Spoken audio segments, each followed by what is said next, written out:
Assalamualaikum warahmatullahi wabarakatuh. Alhamdulillah wa nasta'inu wa nastaghfiruh wa natubu ilaih wa na'udzu billahi min shururi anfusina wa min sayyi'ati a'malina may yahdihillahu fala mudilla lahu wa may yudlil fala hadiya lahu. Asyhadu an la ilaha illallah wahdahu la syarika lahu wa asyhadu anna Muhammadan abduhu wa rasuluh la nabiyya ba'dahu. Wa qala ta'ala fil kitabil karim a'udzu billahi minasyaitonir rajim lillahi ma fis samawati wa ma fil ardi wa in tubdu ma fi anfusikum aw tukhfuhu yuhasibkum billah la yaghfiru liman yasha wa yu'azzibu man yasha wallahu ala kulli syai'in qadir. Qala rasulullah fil hadis khairukum man ta'allama al-Qur'an wa 'allamahu. Subhanallah yang sangat karim. Alhamdulillah jamaah salat subuh sesuai yang sama dengan Allah. Puji dan syukur kita panjatkan kepada Allah Subhanahu wa taala di mana pada subuh hari ini Allah masih berikan kita nikmat kesehatan, di mana nikmat kesehatan ini tidak semua Allah berikan kepada semua hambanya, karena terbukti bahwa di saat ini masih banyak sahabat kita, saudara kita yang masih terbaring sakit di rumah sakit. Kemudian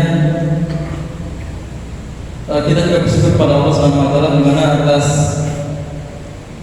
berkah beliau lah yang juga meringankan hati kita untuk kembali hadir mengisi rumah Allah. Dan kita juga bersyukur pada Allah telah meringankan langkah-langkah kaki kita, memudahkan langkah-langkah kaki kita sehingga kita mampu semangat untuk melangkahkan kaki di rumah Allah di masjid Allah, insyaallah. Baik jamaah sekalian, pada kesempatan ini izinkan kami untuk kembali share atau kembali untuk merefresh saja terkait dengan ilmu kesehatan.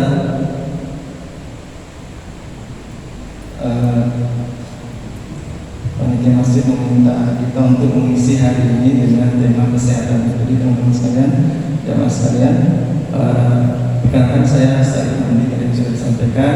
Aktivitas selama ini di rumah sakit sebagai ketua perawat atau ketua organisasi perawat di rumah sakit, tidak banyak yang mungkin akan saya sampaikan terkait dengan kesehatan. Namun ini perlu kita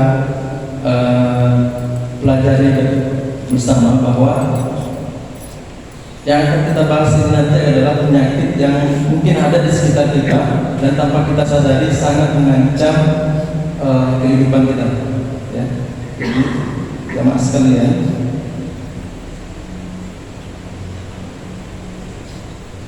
kita akan menjelaskan terkait dengan 10 penyakit terbesar yang mampu meningkat yang mampu membuat atau yang jumlahnya begitu banyak sehingga mengancam kematian. Dari data Organisasi Kesehatan Manusia, World Health Organization menjelaskan terdapat 10 penyakit sebagai penyebab kematian tertinggi di Indonesia. Yang kita akan bahas adalah di sini adalah 5. Di antaranya yaitu stroke, jantung, diabetes, TBC, dan serosis hepatis. Nah, sebelum kita akan membahas itu semua, kita akan refresh kembali terkait dengan tanda-tanda vital atau ukuran normal apa sih yang biasanya diperiksa di rumah sakit ketika kita berobat di rumah sakit. Yang pertama yaitu tekanan darah.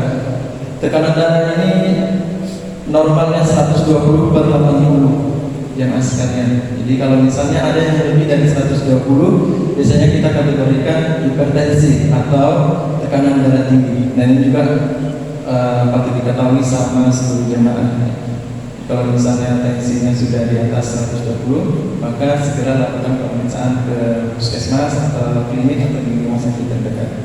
Kemudian yang diperiksa biasanya adalah tekanan nadi. Nadi yang normal itu pada usia dewasa 60-80 kali per menit. Ini juga perlu diketahui bersama. Kemudian yang diperiksa adalah respirasi rate atau pernapasan. Untuk pernapasan itu 12-16 kali per menit. Kalau misalnya napasnya lebih dari 16 kali per menit, kita patut curigai bahwa ada masalah pernapasan pada diri kita, dan kita juga wajib segera berobat di rumah sakit. Kemudian suhu tubuh dan temperatur ya. Normalnya adalah 36 sampai 37. Makanya di rumah harus disiapkan termometer ya. Minimal satu keluarga ada satu termometer, sehingga ketika kita demam atau anak kita demam, maka kita langsung bisa mengukur kadar normal suhu dalam suhu tubuh kita ya. Kemudian pemeriksaan penunjang yang lain ada gula darah. Gula darah ini juga penting untuk kita ketahui karena ini akan nanti menjadi data penunjang dalam pemeriksaan penyakit-penyakit tertentu. Gula darah normal itu 80 sampai dengan 120. Bagi penderita biasanya kita anjurkan kalau kita di rumah sakit kurang dari 150. Kemudian untuk trigliserida atau kolesterol, biasanya teman-teman atau jemaah sekalian melakukan pemeriksaan. Normalnya adalah di bawah 200, artinya kalau lebih dari 200 ini juga akan membahayakan tubuh kita, bahkan akan menjadi faktor tertentu atau penunjang untuk pemeriksaan kesehatan kita ya, baik penyakit stroke, jantung dan lain sebagainya. Kemudian ada pemeriksaan yang terakhir biasanya sering kita lakukan di puskesmas ya, di asam urat ya. Normalnya 2 sampai 3. Kalau keluhannya biasanya kalau asam urat tinggi, bagian persendian kita mengalami sakit atau mudah lelah. Baik, jemaah sekalian,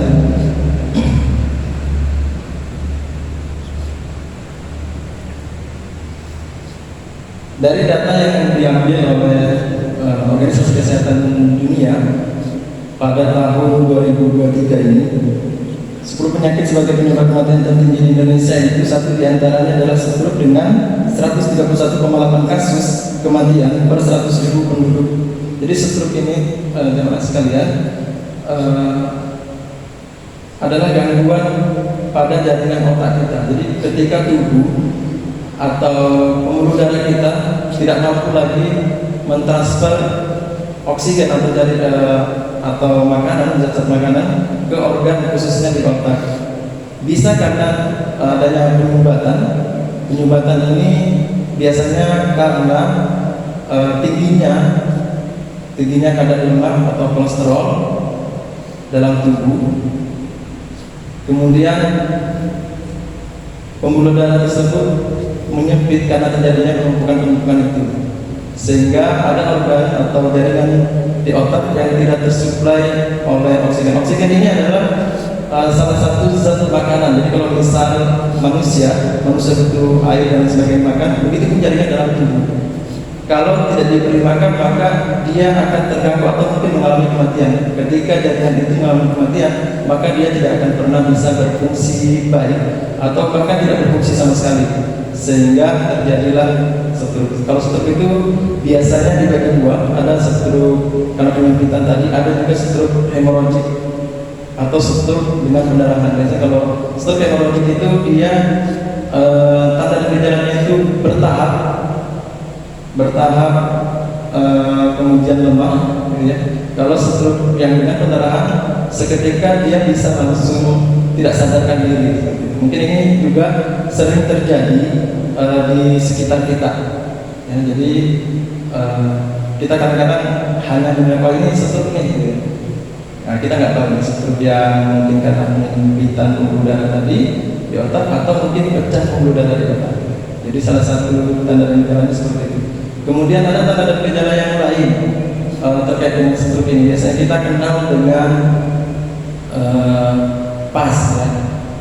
Yang pertama itu PES muka, biasanya wajah orang itu bisa kita lihat tuh agak kadang-kadang miring ke kiri atau miring ke kanan wajahnya atau mencong.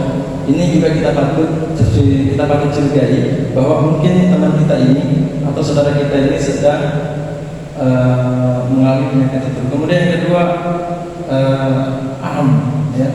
Ada kelemahan pada lengan atau tumpai atau ekstremitas tubuh saudara kita. Ketika ada lemah tangannya, lemah kakinya, kita juga patut curigai mungkin ini stroke. Kenapa kita harus mengetahui tanda dan gejala stroke ini? Agar kita mampu melihat dan memberikan pertolongan yang tepat kepada saudara kita ya, karena penyakit-penyakit yang kita bahas ini adalah penyakit yang umum terjadi di sekitar kita. Jadi siapapun yang di sekitar korban itu adalah penolong terbaik, penolong pertama. Jadi penolong itu bukanlah orang yang berada di puskesmas, klinik atau rumah sakit, tapi penolong itu bisa berada di mana saja atau di sekitar korban. Maka perlu kita ketahui tanda dan gejala setiap penyakit. Kemudian yang ketiga tandanya itu adalah speech, cara bicaranya. Kadang-kadang kalau terlihat stroke tiba-tiba berubah cara berbicaranya. Kadang tidak jelas, kadang apa yang dipersepsikan dalam otaknya tidak mampu dia keluarkan, atau mungkin bahasa kita itu pelo, ya. Nah, kemudian juga ada tanda gejala yang lain itu balance, keseimbangan tiba-tiba tidak baik ketika berjalan.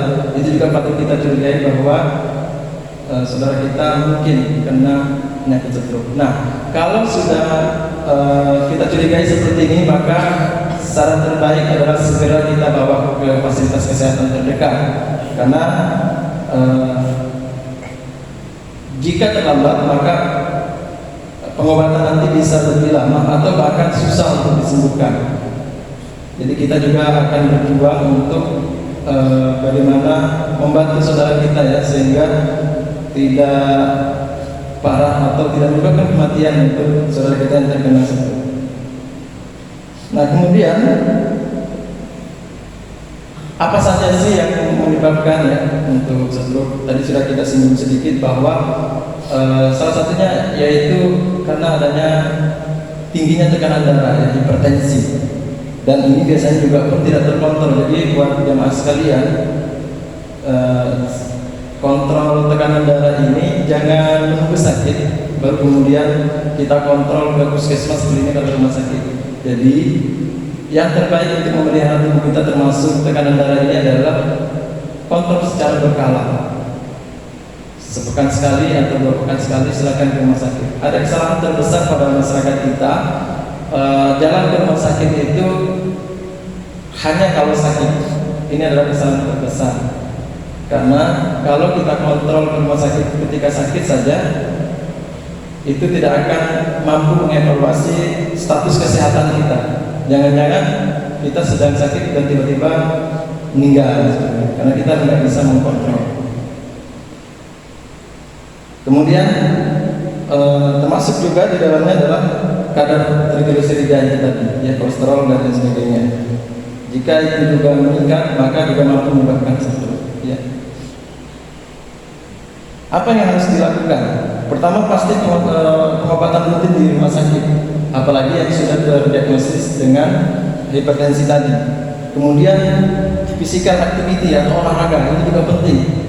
30 menit berdasarkan data yang kami dapatkan, itu 30 menit dalam 3-4 hari dalam sepekan itu sudah cukup baik untuk membantu merespon kesehatan tubuh kita. Jadi jangan malas untuk melakukan aktivitas fisik, sehingga insya Allah itu mampu mencegah beberapa penyakit, salah satunya adalah stroke. Kemudian penyakit yang kedua, yang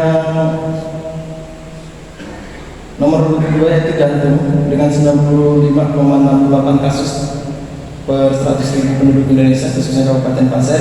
Ini juga penting, sama halnya dengan seperti tadi, bahwa penyakit jantung ini juga adalah penyakit yang terjadi karena adanya gangguan pada pembuluh darah, ya, khususnya di jantung. Penyempitan atau penyumbatannya juga hampir sama, ya, yaitu karena adanya tingginya kadar lemak dan lain sebagainya. Begitupun untuk aktivitas, ya, ada senam jantung dan sebagainya yang kita bisa lakukan, ya, senam-senam ringan, ya, di pagi hari. Termasuk juga tadi kita nggak singgung, yaitu pola makan, ya, Bapak sekalian. Pola makan juga penting. Kurangi mungkin yang digoreng, kurangi yang dibakar, tapi lebih banyak yang direbus, ya. Kalau yang direbus itu minimal kita sudah mengurangi kadar minyaknya, karena minyak ini nanti akan kita bahas terkait dengan kolesterol, trigliserida dan lain sebagainya, ya. Apalagi di usia 40 biasanya seperti itu, ya. Di atas 40 tahun segeralah memakan makanan yang kurang minyak, banyak yang direbus.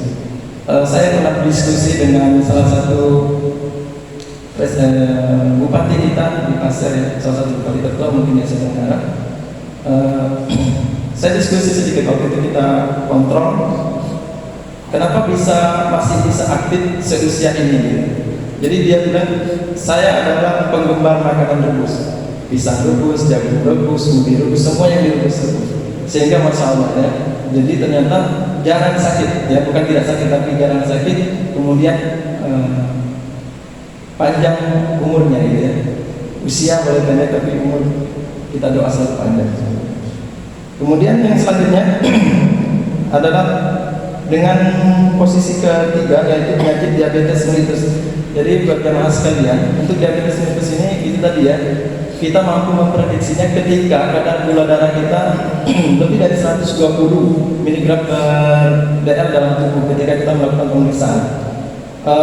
Penyebabnya banyak ya. Salah satunya juga memang makanan faktor terpenting ya. Ketika kita makan yang terlalu banyak atau tidak terkontrol atau bahkan mengandung manis ya, termasuk karbohidrat yang juga banyak, itu juga mampu mempengaruhi atau menyebabkan kita menderita penyakit diabetes. Dan juga terlepas dari keturunan ya, jadi memang diabetes ini adalah salah satunya adalah faktor keturunan, tapi bisa dicegah dan bukan berarti tidak bisa diobati ya. Bisa dicegah dengan pola makan yang diatur, kemudian juga pengobatan yang rutin.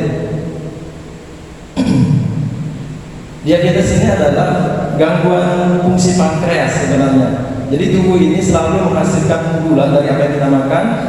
Tubuh ini menghasilkan gula. Namun ada satu organ tubuh yang namanya pankreas. Dia fungsinya menangkap gula dalam tubuh sehingga gula dalam tubuh kita ini selalu normal. Jika pankreas kita ini tidak bekerja atau terganggu kerjanya, maka itulah kemudian terjadi peningkatan gula darah ya. Kemudian faktor yang lain menyebabkan gula darah kita tinggi juga ternyata selain keturunan, kemudian pola makan, ada satu yang mungkin terlupa, yaitu pola pikir. Jadi jamaah sekalian, ketika kita mungkin atau saudara kita juga menderita diabetes, kita sudah kontrol gula darah kita sudah berobat menggunakan insulin dan sebagainya, kemudian kita sudah mengatur pola makan, kita sudah olahraga, ternyata kenapa sih gula darah saya masih terlalu tinggi? Ini kan sering jadi pertanyaan. Ternyata ada satu hal yang terlupa, yaitu pola pikir ya, manajemen stres. Kadang-kadang kalau misal kita stres, maka fungsi pankreas tadi juga terganggu. Jadi dia nggak mampu bekerja dengan baik. Jadi jangan sampai stres. Makanya kita juga bersyukur dalam Islam kita diberi kesempatan 5 kali dalam sehari untuk merefresh otak kita gitu ya. Kalau di zamannya Rasulullah kan memang sholat itu adalah tempat terbaik untuk beristirahat sebenarnya. Ya, jadi alhamdulillah, mudah-mudahan kalau kita memang khusus dalam sholat, walaupun itu berat ya, insya Allah itu mampu mengurangi tingkat stres kita dalam kehidupan sehari-hari. Kemudian penyakit yang menduduki terbesar tertinggi, penyebab kematian tertinggi di Indonesia adalah TBC ya. Tuberkulosis juga mungkin sudah familiar sekali di sekitar kita, yang disebabkan oleh bakteri ya, sebagian besar. Kemudian yang juga faktor penyebabnya adalah ketika ada saudara kita atau teman kita yang juga mungkin masih sampai hari ini masih merokok ya, mohon izin, mohon dikurangi atau mungkin tidak lagi ya, karena itu ternyata penyebab terbesar untuk penyakit TBC.